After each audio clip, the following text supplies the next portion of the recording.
पहली स्थान मिलता है हमारे यहाँ में। जब भी आर्मी कोई मिलता है तो उसको अगर हमारी उसकी भी गलती तो हम उसको वो कर लेते हैं, स्वीकार कर लेते हैं कि आर्मी का जवान है हमारा। यहाँ पे बहुत महत्वपूर्ण आर्मी के लिए धन्यवाद आपने देखा होगा। तो जय। तो दोस्तों आपने देखा उत्तराखंड उत्तरकाशी का भी हमारे साथ एक आर्मी के जवान थे भाई साहब, जिन्होंने अपनी समस्या अवगत करवाई यहाँ पे। और यहाँ पे जो समस्या है उन्होंने भी अपने माध्यम, मेरे चैनल के माध्यम से आपको बताया। और सरकार से हम रिक्वेस्ट करते हैं कि इस चीज़ को यहाँ पे होना चाहिए। ये कल तक पड़ेगा।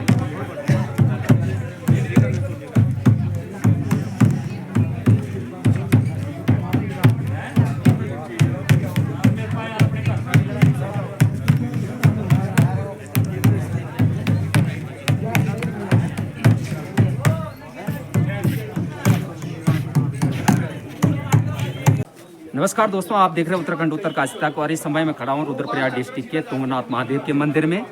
और हमारे 4 धामों में से एक तुंगनाथ महाराज भी है, जिसकी लोकल क्षेत्र के लोगों को भी काफ़ी जानकारी नहीं है इस मंदिर के बारे में। क्योंकि मैं कई लोगों को पूछा तो जो लोकल क्षेत्र के लोग हैं उनको इतनी जानकारी नहीं है तुंगनाथ महादेव की, कि तुंगनाथ महादेव किस चीज़ का मंदिर है और कैसा और क्या वहाँ पे किस चीज़ के दर्शन होते हैं।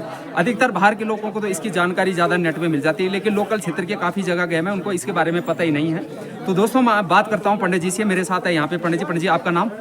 आशीष मैठानी। थोड़ा जोर से बोलो। आशीष मैठानी। आशीष मैठानी। आप कहाँ से? मक्कूमठ गांव से हैं। हाँ जी। तो पंडित जी इस मंदिर की खास बात क्या है? ये मतलब किस बेस में इसका जो दर्शन होता है, क्या महादेव का क्या यहाँ पे हुआ था, कुछ बताएंगे आप? ओम कंठे यस्य विराजते हि गिरलं गंगा जलम मस्तके वामांगे गिरिराज राजतनया जायान भवानी स्थिता नंदिस्कंद गणनाथ रुद्र सहिता श्री तुंगनाथ प्रभु तुंगम अंचल स्थितो हि सततम कुरिया सदा मंगलम। ये भगवान तुंगनाथ जी पूरे पंच केदार में और पूरे वर्ल्ड में, पूरे ऑल वर्ल्ड में सबसे ऊंचाई का शिव मंदिर है। इसलिए इसका नाम पड़ा तुंगनाथ। तुंग कहते हैं ऊंचाई को, शिखर को कहते हैं तुंगनाथ जी। और यहाँ पे हृदय भाग के रूप में और दोनों भुजा स्वरूप में पंच पांडवों को शिवलिंग के रूप में, स्वयंभू शिवलिंग के रूप में दर्शन हुए। और पांडवों ने भगवान भोलेनाथ और भगवान कृष्ण भगवान का ध्यान किया और मंदिर तैयार हो गया जी। और ये पंच केदार हैं जो केदारनाथ, मदमेश्वर, तुंगनाथ, रुद्रनाथ, कल्पेश्वर। कल्पेश्वर का मंदिर जो 12 महीने खुला रहता है। और ये 4 केदार हैं जो 6 महीने कपाट बंद होते हैं, 6 महीने खुलते हैं। इनको बनाया पांडवों ने। और भगवान कृष्ण भगवान ने पांडवों को कहा था कि आपने जो आपके ऊपर जो दोष लगा है, ब्रह्म दोष, गुरुओं का दोष जो लगा है कुरुक्षेत्र में जो वो हुआ था, उसमें जो युद्ध हुआ था, उस युद्ध में जो पंच पांडवों को जो दोष लगा था, तो पांडवों ने कहा कि भगवान कृष्ण भगवान को कहा, भगवान आप तो जा रहे हैं पर हमें इस धराधाम में से मुक्ति कौन देगा? भगवान ने कहा आप भगवान भोलेनाथ का ध्यान करें, उनकी उपासना करें, उनकी तपस्या, उनको खोजें, हिमालय क्षेत्र में जाए। और पांडव इस हिमालय क्षेत्र में आए और केदारनाथ में आकाशवाणी हुई। स्कंद पुराण के केदारखंड में पूरे उत्तराखंड के धामों का वर्णन है जी। तो केदारनाथ में पृष्ठभाग के रूप में शिवलिंग का दर्शन पांडवों को हुआ, वहीं पे ध्यान किया। और मंदिर जी पंडित जी यहाँ पे जो है, यहाँ पे जैसा मदमेश्वर में नाभि भाग है जी। तुंगनाथ में हृदय और दोनों भुजा स्वरूप में। हाँ, यही मैं आपको पूछना चाहता है कि जो तुंगनाथ में है वो महादेव का क्या लिंग है? जैसे आप कह रहे हैं कि किस क्या पूजा कह रहे हैं आप? जी। तो उसका जो दर्शन, यहाँ पे हृदय भाग और दोनों भुजा स्वरूप में शिवलिंग है जी, दर्शन जी। और कल उसके बाद है रुद्रनाथ में मुखमंडल का दर्शन है। कल्पेश्वर में कल्प का मतलब होता है जटाओं के रूप में शिवलिंग के दर्शन है, जो 12 महीने खुला रहता है जी। पंडित जी मैं आपको एक बात और पूछूंगा, क्या जो 4 धाम यात्रा है उसमें तुंगनाथ महादेव भी उतनी जरूरी है दर्शन करना जितना 4 धाम में है? जो भारत के जो 12 ज्योतिर्लिंग हैं, 11वां ज्योतिर्लिंग जो केदारनाथ है, तो जो भी श्रद्धालु केदारनाथ में नहीं जा पाते हैं तो वो तुंगनाथ में आके उनकी केदारनाथ की यात्रा पूर्ण हो जाती है। क्योंकि यहाँ पे आप देखेंगे यहाँ पे ये पंच पांडवों के मंदिर और सहित पंच केदार थे जी। तो ये विशेष मान्यता और विशेष चीज यहाँ पे ये है, विशेष मान्यता ये है कि वर्ल्ड का सबसे ऊंचाई का शिव मंदिर है जी। और ये मतलब सारे जितने भी धाम है उनसे सबसे ऊंचाई पे है ये पूरे भारतवर्ष का, पूरे ऑल वर्ल्ड का जी सबसे ऊंचाई का शिव मंदिर है, जो स्थिर शिवलिंग। वैसे अमरनाथ है जो सबसे ऊंचाई पर है, जी, जी। और वैसे अमरनाथ तो शिवलिंग बनता और पिघल जाता है, तो यहाँ पे स्थिर जो कहते हैं जो शिव मंदिर है, बिल्कुल बिल्कुल तो यहाँ पे लोकल पूजा भी होती है। काफ़ी होती है, और यात्री भी बहुत आते हैं। तो पंडित जी यहाँ पे ये कब से शुरू हुआ है ज्यादा से ज्यादा यात्रियों का आना, मतलब कितने साल हो गए? मुझे लग रहा है तो ये मंदिर सबसे पुराना है धामों में से। धामों में काफ़ी पुराना है, हाँ। पर अभी 2013-14 से मतलब जो यात्रा यहाँ पे ज्यादा पड़ाव यात्रा को मिला है वो 2013-12 से, क्योंकि उससे पहले मैंने भी नहीं सुना तुंगनाथ, जबकि तुंगनाथ बहुत पुराना मंदिर। विशेष हम सरकार से एक निवेदन करेंगे जी, विशेष निवेदन कि उत्तराखंड के धामों में सरकारी टॉयलेट बनाई जाए, जी जी जी बैठने के लिए जगह बनाई जाए, जी। और जल की व्यवस्था यात्रियों को। यहाँ पे किस चीज की व्यवस्था नहीं है ज्यादा? ये 3 व्यवस्था नहीं है जो मैंने कहा, पूरे रास्ते में आप देख सकते हैं। बिल्कुल टॉयलेट नहीं है, टॉयलेट नहीं है, बैठने की जगह नहीं है, और यहाँ पे जो और टीन शट भी बनने चाहिए, बिल्कुल बनना जो चाहिए। पैदल मार्ग है, पैदल मार्ग है, उसमें टीन शट बनना चाहिए। जी जी जी। हाँ, ये व्यवस्था यहाँ पे होनी चाहिए। यहाँ पे कई यात्री मर जाते हैं। जी बिल्कुल सही कह रहे हैं आप। और यहाँ के जो लोकल जितने भी यहाँ पे जैसे मंदिर समिति के लोग और इधर दुकानदार ब्राह्मण सब लोग मिलजुल के उन लोगों की डेड बॉडी नहीं चली जाती। अब इतनी जी बिल्कुल बिल्कुल सही कहना आपका।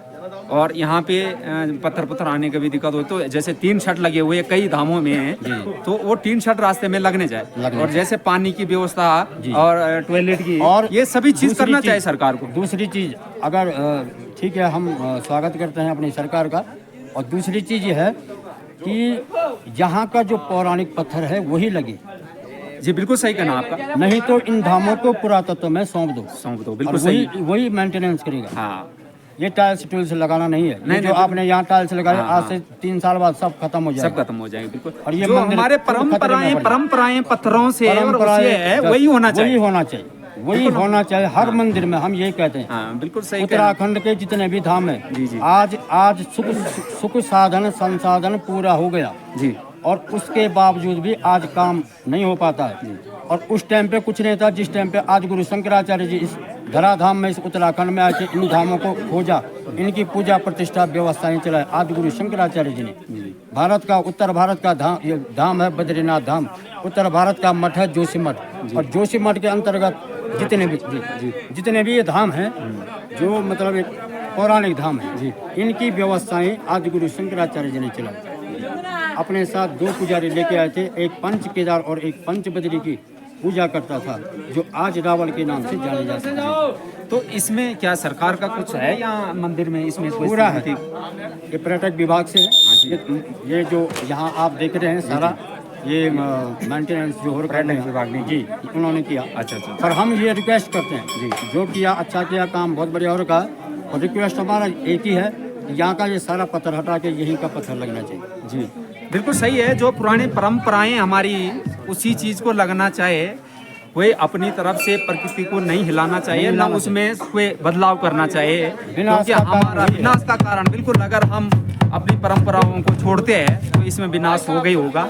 ये कंफर्म है कि विनाश होना ही है अगर आप प्रकृति को छेड़ते हैं। तो आप देखे होगा 2013 में बाढ़ आई केदारनाथ में, तो वो भी प्रकृति को छेड़ने हैं। मैंने सुना कि जो दारी देवी का मंदिर छेड़ा गया था, उसका भी कुछ उसमें कई कारण है ना, कई कारण थे, एक नहीं कारण जी, कई कारण। तो दोस्तों, आपने देखा अभी तक मेरे को तुंगनाथ महादेव के मंदिर से, और जय उत्तराखंड जय देवभूमि, और आप देख रहे मेरे को अभी महादेव के मंदिर, रुद्रप्रयाग डिस्ट्रिक्ट के महादेव के मंदिर में हूँ तुंगनाथ, और जय उत्तराखंड देवभूमि से आपको मैं अपने यूट्यूब चैनल के माध्यम से आपको अवगत करवा रहा हूँ। और जो यहाँ पे व्यवस्था है वो सरकार के लिए भी इस व्यवस्था को जरूरी है कि सरकार को इस चीज़ को यहाँ जो है प्रार्थना है, बिल्कुल जो कमियाँ हैं उसको करना चाहिए जी, हाथ जोड़ के वो कमियाँ दूर करें जी। हम मोदी जी का स्वागत करते हैं, हम बीजेपी सरकार का स्वागत करते हैं, और बीजेपी सरकार ही पूरे भारतवर्ष में आएगी जी, पूरे भारतवर्ष में।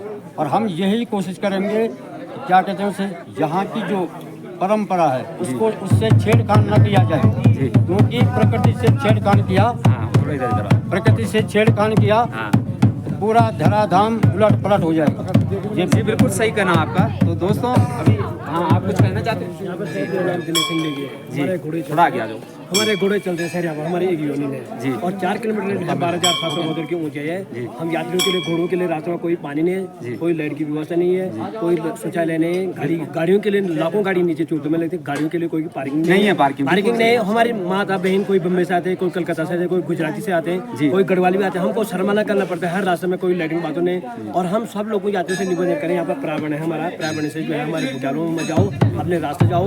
और हम सरकार से निवेदन करें, यहाँ पर व्यवस्था बहुत जरूरी होनी चाहिए। सबसे ऊंचा धाम है तुंगनाथ जी और हम घोड़े वाले हैं। हमारे घोड़े यहाँ पर एक कमेटी है और किसी का जैसे घोड़े मरते हैं, हमारी कमेटी जो है इसको भी सपोर्ट करते हैं। किसी की शादी के लिए पैसे भी देते हैं। हमारे यहाँ पर अध्यक्ष साहब हैं, अध्यक्ष हैं। और यहाँ पर हम पूरी यात्रियों को बहुत शिक्षा से आप चलाते हैं। यहाँ केदारनाथ जैसे नहीं है, बिल्कुल अपने ढंग चला।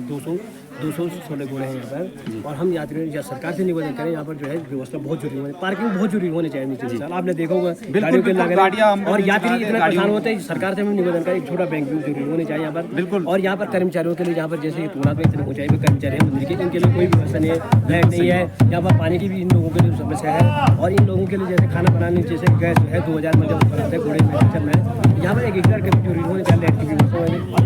कोई यहाँ ऊपर लाइट नहीं है, ऊपर मंदिर के ऊपर। सरकार से हम निवेदन कर रहे हैं और उत्तराखंड की सरकार से यहाँ पर पूरा व्यवस्था करें। लाखों यात्री आ रहे हैं यहाँ पर, लाखों। और इसलिए जो है केदार का भी रिकॉर्ड तोड़ा है बिल्कुल। और बहुत यात्री आए इस टाइम। हमने तो हमारी उम्र जो है 55 साल की उम्र हो गई। हमने यात्री, हमको 25 साल यहाँ पर घोड़े चलाना हो गए। हमने यात्री कभी देखा नहीं थे इतने आए। यात्रियों के लिए व्यवस्था कुछ नहीं है, रास्ते में पानी की व्यवस्था नहीं है, कोई शौचालय की व्यवस्था नहीं है, घोड़ों के लिए कोई टीन शेड नहीं है, कोई यहाँ पर कोई पड़ो नहीं है कुछ। हम ऐसा सोच रहे हैं यहाँ पर व्यवस्था होनी चाहिए सरकारी। जी हम कहते हैं सरकार को यहाँ पे जो इन्होंने दिक्कतें बताई है बहुत दिक्कत है वो करनी चाहिए और उसकी यहाँ पे जरूरत है। और सरकार इस बात को अगर सुनती है, इसको संज्ञान ले और यहाँ पे टॉयलेट से लेकर जितने भी सुविधाएं हैं, हो सकता है आप टीन शेड लगाइए रास्ते में। 2-3 जो है।